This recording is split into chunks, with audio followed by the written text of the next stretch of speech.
दोस्तों कैसा रहेगा अगर एक तरफ यूरोप की आन बान और शान जर्मनी और वहीं दूसरी तरफ एशिया की सबसे ज़्यादा डेवलप कंट्रीज में से एक और टेक्नोलॉजी में बेहद ही ज़्यादा माहिर माने जाने वाली कंट्री जापान हो।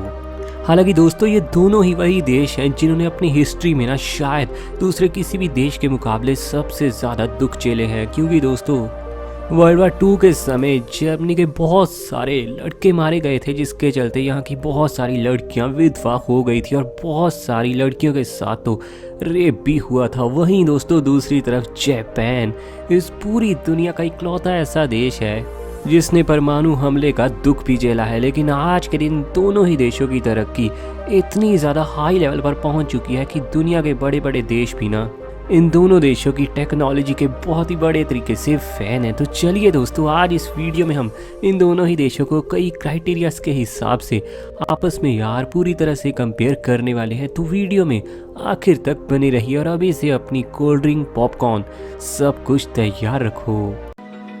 Open eye, feel the waves cut through me, hypnotized. सबसे पहले दोस्तों हम बात करेंगे नॉमिनल जीडीपी की। आप तो जानते हैं ये कैसा कमाल का क्राइटेरिया है जिसको देखते ही ये समझ आ जाता है कि उस देश के पास कितना पैसा है और देश के लोग कितने ज़्यादा अमीर हैं। ताज़ा रिपोर्ट के अनुसार दोस्तों जर्मनी की total nominal GDP 3.8 trillion US dollar है और इस हिसाब से ये देश पूरी दुनिया में रैंक करता है नंबर 4 पर। तो वहीं दूसरी तरफ दोस्तों ताज़ा रिपोर्ट के अनुसार जापान इस देश की टोटल नॉमिनल जीडीपी पहुंच चुकी है 5.4 ट्रिलियन यूएस डॉलर के पार, जिसके कारण ये देश रैंक करता है इस मामले में नंबर 3 पर। जर्मनी की दोस्तों 69% जीडीपी सर्विसेज और 30% जीडीपी इंडस्ट्रियल एरिया से आती है, साथ ही 1% जीडीपी जर्मनी की एग्रीकल्चर के काम से आती है। तो वहीं दूसरी तरफ दोस्तों जापान की 68% जीडीपी सर्विसेज, 30% जीडीपी इंडस्ट्रीज और 2% के आसपास जीडीपी एग्रीकल्चर के काम से आती है। वहीं दोस्तों अगर दोनों ही देशों की जीडीपी ग्रोथ रेट देखें तो आज के दिन जर्मनी इस देश की जीडीपी की ग्रोथ रेट है 1.5%, तो वहीं दूसरी तरफ दोस्तों जापान की जीडीपी ग्रोथ रेट है सिर्फ 0.7%। इसमें कोई दोहराई ही नहीं है कि जापान काफ़ी ज़्यादा स्लो हो चुका है पहले के मुकाबले।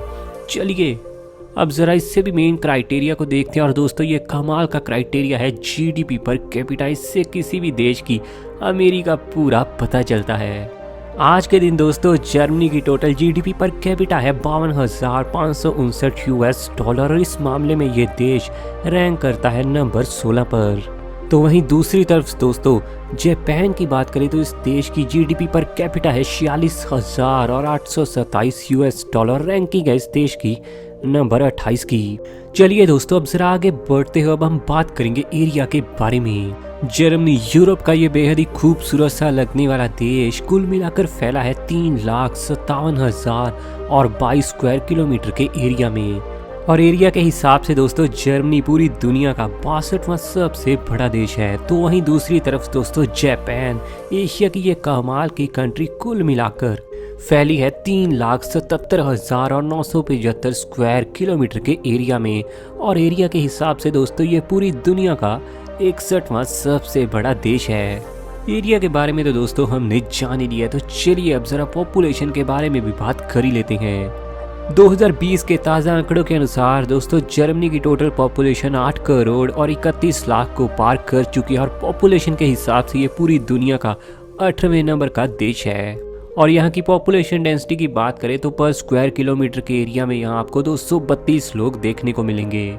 वहीं दूसरी तरफ दोस्तों जापान इस देश की टोटल पॉपुलेशन 12 करोड़ और 59 लाख को पार कर चुकी है। वहीं अगर पॉपुलेशन डेंसिटी की बात करें तो जापान देश में आपको पर स्क्वायर किलोमीटर में 334 लोग देखने को मिलेंगे।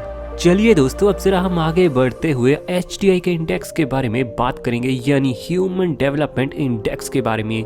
इसमें दोस्तों शायद आपको पता ही होगा कि मेनली 3 चीज़ें देखी जाती हैं, जो कि है दोस्तों एजुकेशन लेवल, लाइफ एक्सपेक्टेंसी और पर कैपिटल इनकम। लेटेस्ट रिपोर्ट के अनुसार दोस्तों जर्मनी का एचटीआई का स्कोर है 0.939 और ये कंट्री आती है very high human development index में और पूरी दुनिया में दोस्तों इसकी रैंकिंग बनती है नंबर 4 की। इस बात में कोई शक ही नहीं है कि जर्मनी पूरी दुनिया की one of the best country है रहने के लिए। वहीं दूसरी तरफ दोस्तों जापान का एचटीआई का स्कोर है 0.915 और ये भी कंट्री रैंक करती है वेरी हाई की लिस्ट में। वहीं दोस्तों इसकी टोटल रैंकिंग है पूरी दुनिया में नंबर 19 की। चलिए दोस्तों अब जरा और आगे बढ़ते हैं, अब हम जरा करेंसी के बारे में बात करते हैं। जर्मनी में दोस्तों चलने वाली करेंसी यूरो है और आज के दिन एक यूरो की वैल्यू इंडिया में आकर हो जाती है तकरीबन 85 रुपये। हालांकि शायद जिस दिन आप ये वीडियो देखें तब तक यूरो में काफ़ी ज़्यादा बढ़ोतरी या फिर कमी आ सकती है। वहीं दोस्तों जापान में चलने वाली करेंसी है जापानीज येन और ये दोस्तों इंडिया के सामने भी काफ़ी कमज़ोर पड़ती है और एक जापानीज येन इंडिया में आकर हो जाते हैं सिर्फ 71 पैसे। करेंसी में तो दोस्तों जर्मनी को बिल्कुल भी टक्कर नहीं दे पाया यहाँ पर जापान। तो चलिए दोस्तों आगे बढ़ते हो, अब सर हम बात करेंगे फर्टिलिटी रेट के बारे में, जिससे ये बात हम सभी को पता चलेगी कि दोनों ही देशों में रहने वाली एक महिला आमतौर पर कितने बच्चों को जन्म देती है। सबसे पहले अगर जर्मनी को देखें तो यहाँ का फर्टिलिटी स्कोर है 1.57 यानी एक महिला यहाँ पर आमतौर पर 1.5 बच्चे को जन्म देती है। तो वहीं दूसरी तरफ दोस्तों जापान का फर्टिलिटी स्कोर है 1.43 यानी यहाँ पर रहने वाली एक वुमेन भी दोस्तों एवरेज तौर पर लगभग 1.5 बच्चे को ही जन्म देती है। तो दोनों ही कंट्री का दोस्तों फर्टिलिटी रेट काफ़ी इम्प्रेसिव है। चलिए दोस्तों थोड़ा और आगे बढ़ते हैं, अब हम ज़रा अनएम्प्लॉयमेंट रेटिंग के बारे में बात करेंगे। अगर जर्मनी की बात करें तो 2020 की रिपोर्ट के अनुसार कोई खास डाटा यहाँ पर बिल्कुल भी कलेक्ट नहीं होता, इसीलिए 2019 की रिपोर्ट के अनुसार जर्मनी में दोस्तों आपको अनएम्प्लॉयमेंट रेटिंग देखने को मिलेगी 3.04% जो कि काफ़ी कमाल है।